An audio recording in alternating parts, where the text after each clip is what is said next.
Good morning, everybody, and welcome to Lunchbox Live. Sorry, Lunchbox Live, Morning Boost. See, Morning. I'm already ahead of myself. The Morning Boost. Lunchbox Live. Bloody hell. There we go.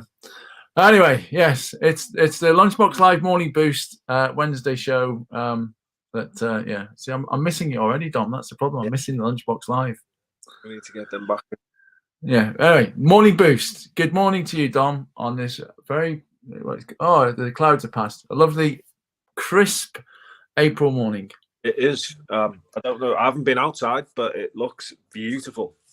Yeah, it was a bit cloudy before it's cleared now. It was blue skies, so yeah, but it's crisp. I can tell you now, it's crisp. I've been out, and it was lovely. Was there any cyclists out? No, I haven't seen any, but good luck though, because you're cycling today. Yeah. How long ago was it since you last actually did a proper bike ride? 2020. I don't recall doing one last year. How far are you cycling today? I will do 30 miles today. There you are. Little hop, skip, and a jump for you. Little hop, skip, and a jump. Just ease our way back in, you know. Yeah, ease your way back in. Well, I did something like that before a couple of Sundays ago, and it felt horrible. But yeah.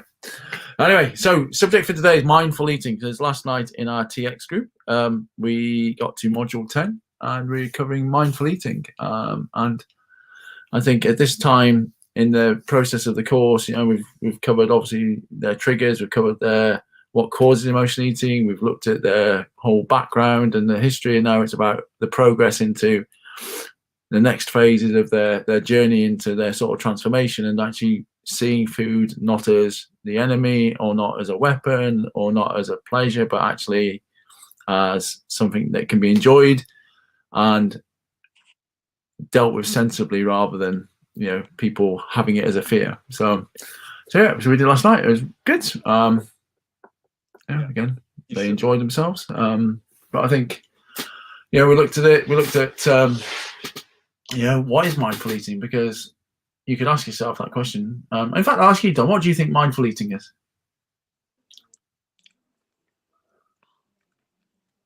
I'll put you on the spot now. I love doing this. You have put me on the spot, but mindful eating to me is making choices. Mm-hmm. Mindful eating is about making conscious decisions. Mm-hmm. Conscious decisions and choices, therefore you have control. Mm-hmm. Being aware, being aware of what you're eating, the cause and effect, both in the short term and long term. A few buzzwords, but yeah, I think you read my notes then. Good man. I'm just that was a good question. I like that. I'm just sort of putting myself in a conscious place about when I'm around. Like, I would never have thought this in the past. I would never have put that out there, but when you're in and around food, and I know from when I used I'll let you get back in now, but just as an example of where I come from, that point was I remember when I lived in New Zealand, and we used to go on the oldest steamboat, and it'd take you over to an island, and you can eat an all-you-can-eat buffet. The food was phenomenal, and I mean phenomenal. I've never had anything like it, for a buffet especially. It was off the scale. I would go there as if I was literally going for my last meal. Yeah, last meal. And I always talk about how I would sleep. I would eat until I was sick, or eat until I had to sleep sitting up. And that was one of the places. I thought I was never going to be fed again. And that was, when I put myself back in that shoe, I wasn't mindful of what was going on. Like, will I go on this trip again? Will I eat again? I was basically unconscious. I wasn't in a state where I was like, I'll be back here next month. We'll have another event with friends, and so that's where I just put myself back in that place then, and thought, how would I have dealt with it then? And so making conscious being aware of your sort of surroundings, being aware of the foods and the effects that it will do in the short and the long term. Yeah. Well, there you go. So that's brilliant, because I was about to go to the definition. Mindful eating is simply eating with the full awareness of your food and the entire eating process. So you've summed it up in some beautiful words, and there you go. But most people, when you talk about this, and this is quite interesting to say about it. So when most people sit down for a meal and mindlessly fill themselves up, like you did, you were going to this amazing place with amazing food, but your entire thing was, I've got to eat everything there. So you were mindlessly eating. Yeah. It was great food, but it was like, it's a bit like, here's an example. And I'm glad you brought the buffet. So those Chinese all-you-can-eat buffets, right? Right. Bear in mind, you've got an hour. There are 100 dishes. You see people fill their plates up with, and all the flavors are mixing. It's like, why are you doing that? The thought is, it's all you can eat. I need to get my money's worth. Not, oh my God, I can actually try Chinese spring. I can try duck, and then I can go take my plate back, and I can get something with sweet and sour there. Then I get something with like a sticky teriyaki. But no, it's like, I've noticed people put chips and stuff on their food at an all-you-can-eat buffet. Do you know why? Just going to say this. It's crazy. I mean, I say that's crazy, and I'm with you. I can see how frustrated you are, and I'm there. I used to be that guy, but it's like, yeah, I was also that guy, and I was just about to say, it's so frustrating, when people go into these places and put more of the stuff that they already eat on. What's the point in going to spend, 3 times the price of what you would pay in a takeout for food that you would just pile up on, or food that you already eat? Like, if you're going to go to these places, take the value out of it. Yes, pay a little bit more, but try some foods that you've never eaten, so that when you go for a takeout, you try something different. Yeah, you know what precisely. to avoid, or you can expand. Expansion. That's a nice level of consciousness. Think about it as a growth process. But anyway. But yeah, and I just think every time you go to buffet, it's like fill. And again, there is no limit on plate. It's not like you've got one plate and you've got to they clear the plates constantly, don't they? So you can just have a little bit, try it, have a little bit, try it, have a little bit, try it. It's like, but no. Anyway, but again, if you're mindful eating, you'd go like, here's a great opportunity to try something that I don't like. So and I think, when you think about it, when people sit down and you said they mindful fills up, they are often overeat because they're not paying attention whether they're full or not. They are literally just eating. And I think, and then they'll eat unhealthy food because they haven't given any thought back to the nutritious value of the food. And it's just like, I need to have something. I just need to have something. I don't care what's in it. I need to have something. And again, people's mind isn't on their eating either. They're thinking about the bills. They might be watching TV. They, again, might be driving down the road while they're eating. I know somebody who was basically told by their employer that, you can't have a meal break. Just grab something to eat while you're driving between jobs. Well, one, it's illegal. You can't do it. And that's the complete opposite. And I think you covered it off, right? When you think about the components, hunger. We've discussed this previously in previous modules, haven't we? The emotional hunger and physical hunger. Yeah. And asking that question, am I actually hungry? Yeah. Have I ate within my meal plan, which we ask people, am I actually hungry? Am I planning on doing something that needs to be fueled as well? Yeah. Because if you're planning on exercise, and then you just need to think about when you're going to eat. Yeah. And again, your body is very good when you get to understand your body at telling you when it requires something. Mm-hmm. It is really good. You just need to know when it's telling you things. A bit like, I'm hungry. No, you're thirsty. Yeah. And then nutritional value. You touched on this. People need. And I was discussing with the guys last night. People need to think about the nutritional value they eat. Don't put empty calories into your body. Mm-hmm. Because if you actually plan your diet sensibly, you can lose weight and eat far more than you ever think you're going to eat. Yeah. Because people fill up with, don't they? They fill up with empty calories.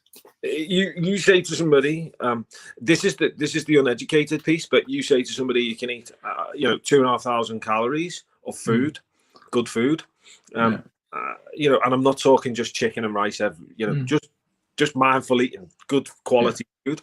You try and eat, 2,500, 3,000 calories, especially if you're exercising, you'd be up to that.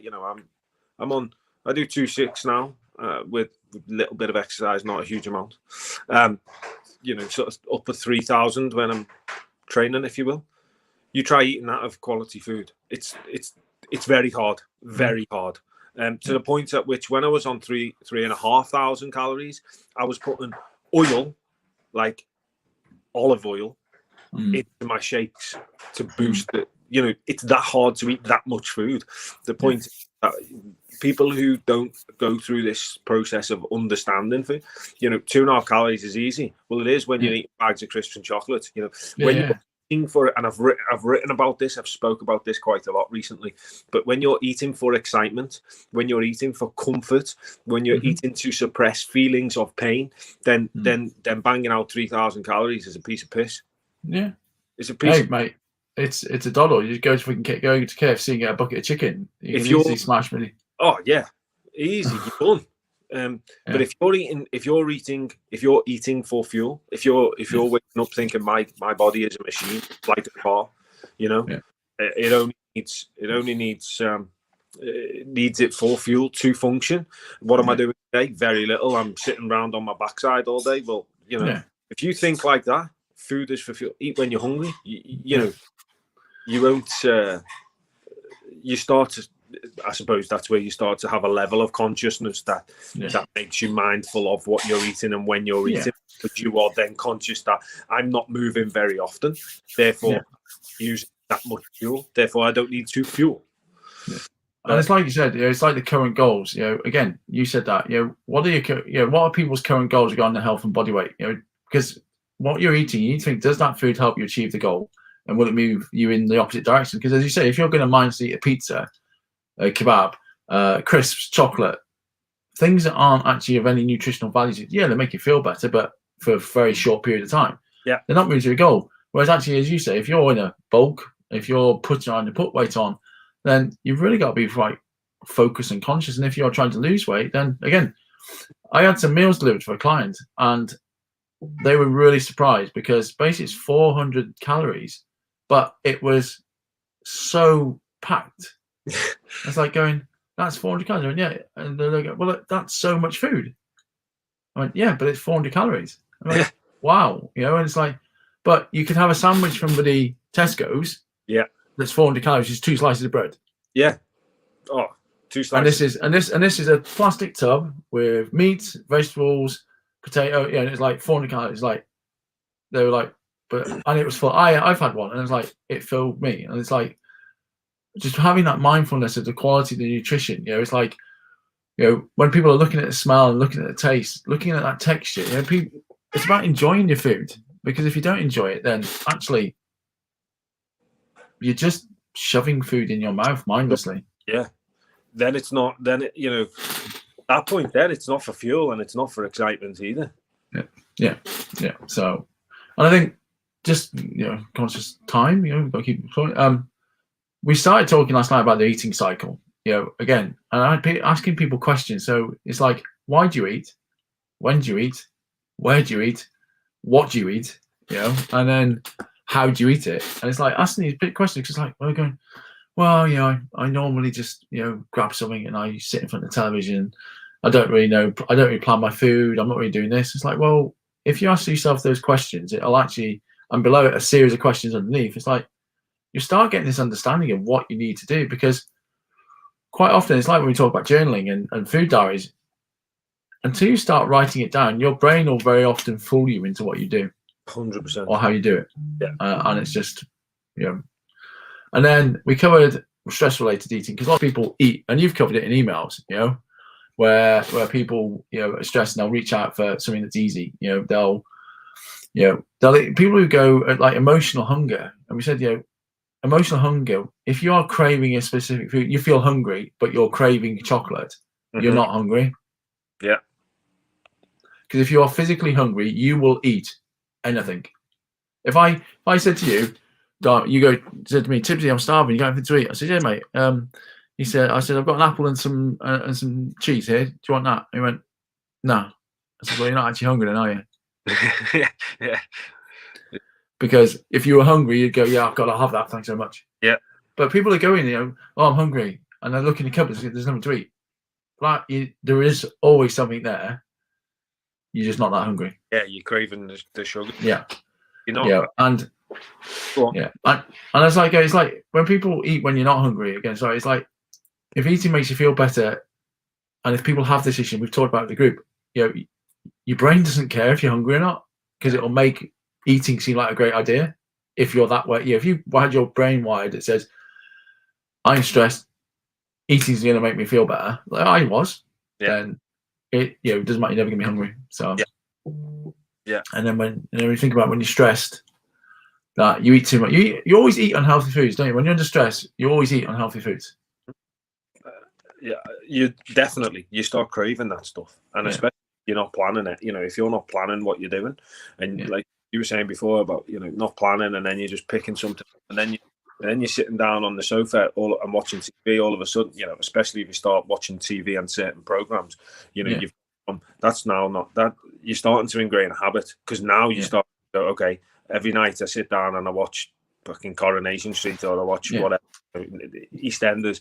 When I sit down and watch this TV program, I also have this food. I also have a cup of tea and a pack of biscuits. Yeah, I'd like to say one, but it'd normally be you're going to have a few because you haven't planned it. You just go for it, and it's become a habit. Okay, the habit is you take the packet, don't you? If you just took 2 biscuits, that wouldn't be a problem because guess what? I know I'm having 2 biscuits, but no, you'll take the packet. Yeah, and so you've gone from not planning your food to feeling stressed to then associating. I'll just grab something. I'll have a biscuit. That'll be taken to the cup of tea. I'll sit down and watch a cup. I'll sit down and watch my favorite program, and then all of a sudden do that a few days a week, and then you think you started to ingrain a habit. Yeah. When I watch this program, I also eat. Right. It was my biggest downfall at work. Every time I was working in London and there was a Starbucks in the office, every time I got a caramel macchiato, I got a cinnamon swirl. It wasn't even a debate unless there wasn't any in stock. Yeah.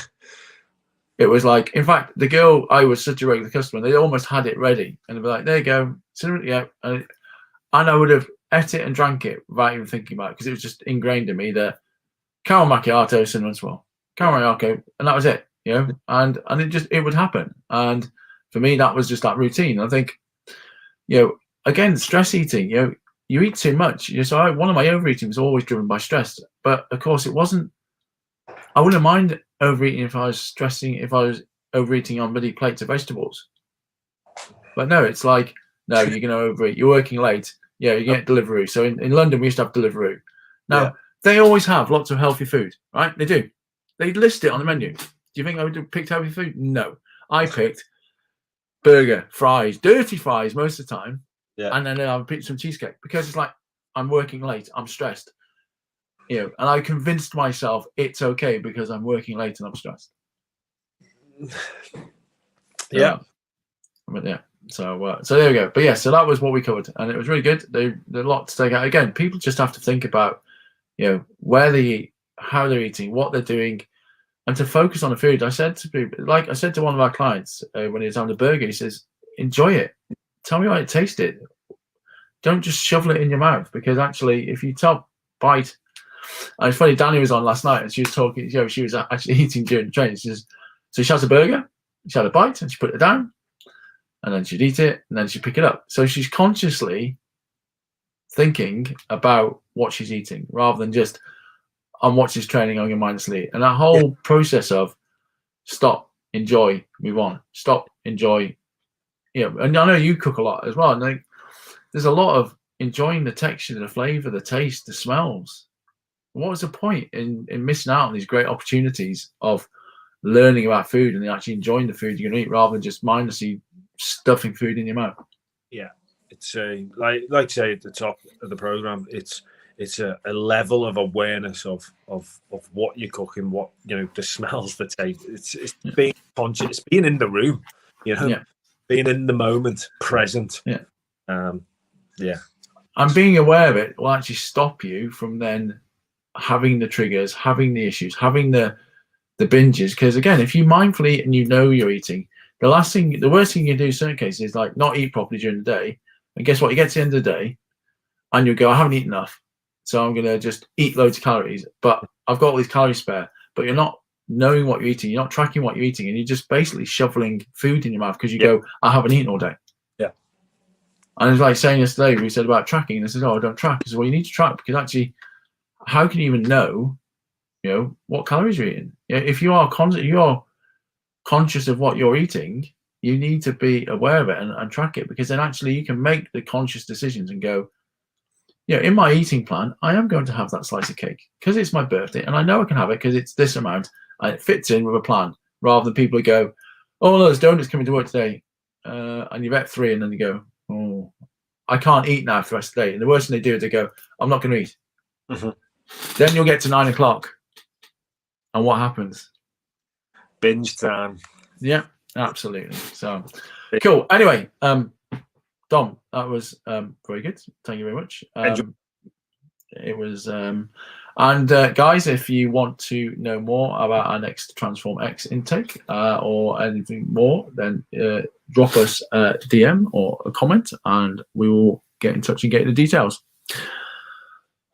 See you Friday Morning Boost, where we get to talk about your Thursday, and I don't know what it is, so I'm going to be interested and excited. So it's a surprise, everyone. Yeah, 10 habits.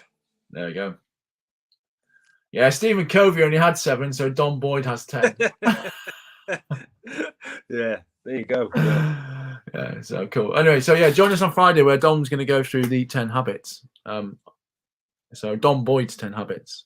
Thank you, Danny. Lovely to see you this morning. And yeah, so if you're watching this on replay, #replay. If you're listening to us podcast, please leave us a review because we're nice guys. And we'll see you all on Friday morning at 8:30 for the Morning Boost, where we're going to go through Dom and his 10 habits. Yeah, awesome. Have a great day. Cheers, guys.